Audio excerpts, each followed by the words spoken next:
There's more to Herbert Hoover than the Great Depression, the failed presidency. There's a whole pre-presidency that is really kind of jaw-dropping when you see the amount of food and the amount of medicine that they were moving all the way around the world back 100 years ago.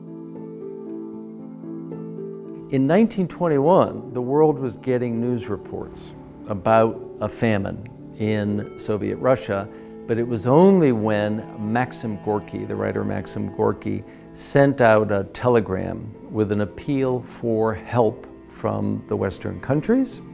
It was only then that we had confirmation that this was a catastrophic famine affecting upwards of 25 to 30 million people. 6 million people at least would eventually perish. The very last words of Gorky's appeal are, "Give bread and medicine."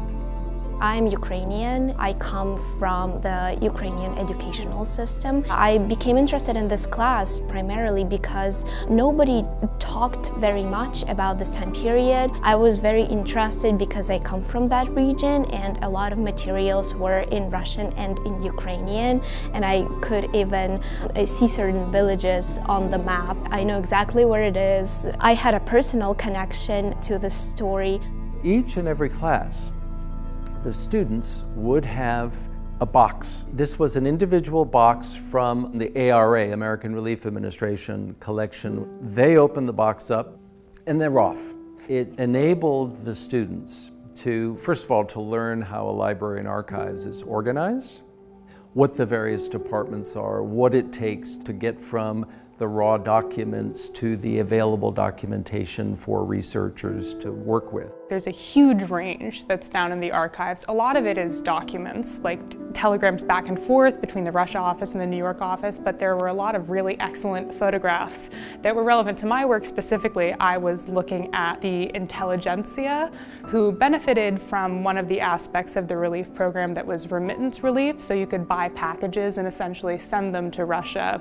You could see the impact of this mission on people, like facially, what they looked like when they were receiving the packages. You could see what the environment was like, what the conditions were like. We didn't just look at the boxes and take out the materials and like everything was just presented to us, but we could see how many steps are taken for the materials to be preserved, to be presented afterwards.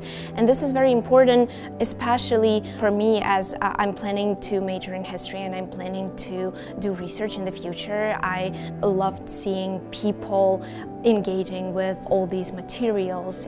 And 100 years later, we have our students investigating and publishing things, and we're not done yet. I'm sure that more good work will come out of the research.